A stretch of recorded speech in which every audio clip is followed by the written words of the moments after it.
I've been working at my environmental engineering job for almost 2 years now, and you pick up on a few things. Now I'm starting to develop like really strict, hippie almost habits.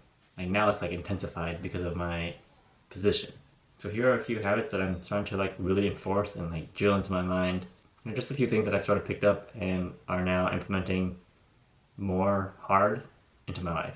I mean, if you're already sort of environmentally friendly and like environmentally conscious and aware, you probably already do these. It's not really anything new. I mean, some things might be new and drastic to you, but it's really, a mindset that you've sort of developed at a young age. And it's more intensified because the whole point of you getting that job was to, enforce these rules anyways. So anyway, they're just like small habits that you sort of do in life, and then, it goes on and affects your work, and then because you're getting paid to basically do this, now it's like having a long-term drastic effect into your personal life too. So it's almost like a positive feedback loop that, it's a good thing. So the first habit is like reducing and reusing almost everything. So that little triangle, it's like a reduce, reuse, recycle triangle. So it follows in order. The first one is to reduce, second one is to reuse, and then lastly is to recycle. Now every time I go to the grocery store and I buy like say a glass jar of spaghetti, instead of just tossing that into the recycling bin, now I just wash that glass jar and reuse it to hold other things. Glass jars are really versatile. You can do anything with it. It can contain water, it doesn't rust. So you basically can reuse that glass jar to hold basically anything you want. And then I know this is like a no-brainer here, but you can reuse your grocery bags.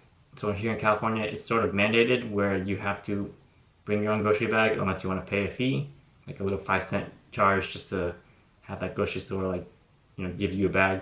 But as you go throughout your shopping, they have like these little plastic bags for you to put your produce in. I even go to that extreme where I even reuse that produce bag, the small little plastic bags. I maybe buy some tomatoes or broccoli, I'll put it in there. And later, once I'm done using that tomatoes or broccoli, I'll just keep that little produce bag, and then once I'm at the grocery store again, I'll just use that used produce bag, that used plastic bag, instead of getting like a brand new plastic bag that they have at the the fruit section.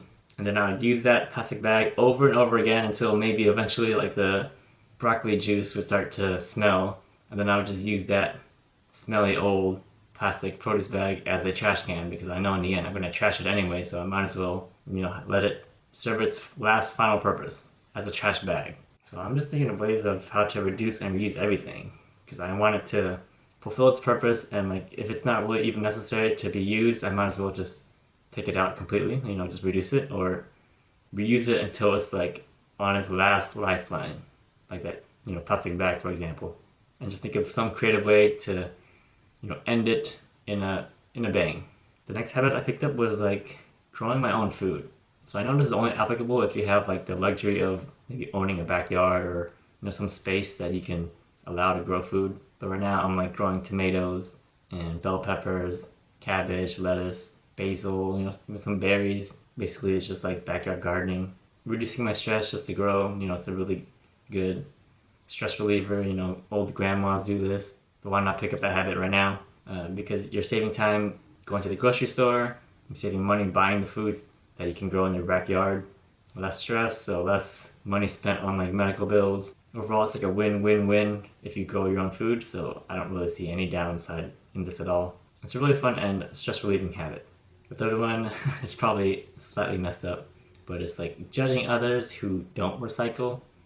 So I would think that, at least here in America, people by now should know that, paper and like plastic bottles are recyclable. If there's a situation where there's like two containers, there's the trash and recycling bin, and then, they just finished drinking their water bottle, and they trash it, and you see that, you just think in your mind, like, what is this guy thinking? Obviously, he should be educated enough to know that. I know you don't want to make a big deal. You don't want to approach him and say, like, what are you doing, In the end, typically they know that it's just the right thing to do. So when people don't, I know in your mind, you're just thinking, that's messed up.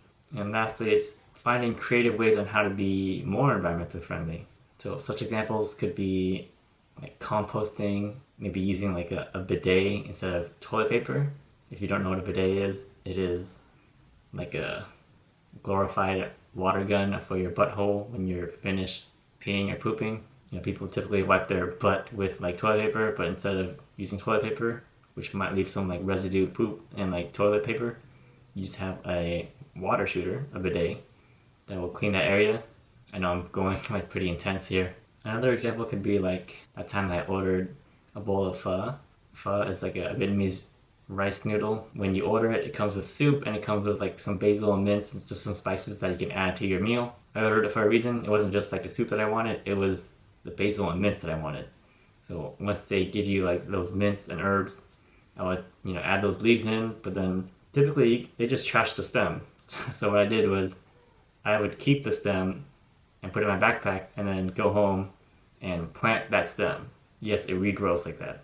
Or at least some of them regrow. So, you know, out of the meal, came and left with a possible plant that, you know, I wouldn't have to go to Sprouts and buy a whole basil plant when I could just go to pho, eat the basil leaves, take the leftover stem, plant it, you know, wait a few weeks or months, and then now I have a free basil plant that I just got off of because I ordered pho. I know that was a pretty extreme example, but you get what I'm saying, right? It's just trying to think of creative ways just to reduce your footprint. Yeah, so these are the habits that you typically would have if you are going to this field. It's not something that you would truly pick up as you develop, although it can happen, but it's something that you probably already had before you even showed up in this field. Like you were already doing this, and then because you enjoy doing this, then you chose this field, or you chose something related to this field because that was what you grew up with. I mean, in the end, I enjoy these habits. They're not anything bad per se. They're just a little bit different, a little bit maybe extreme, like composting or, you know, ordering a meal just for the plant. Okay, that's really all I have to say. Let me know if you have any other weird habits that you picked up or weird habits that you do, because what I do might not be even as extreme as yours. You know, I've heard some people even like compost their human waste, and that to me could be a little bit more extreme than, you know, some other people. So let me know, and I'll see you in the next one. Goodbye.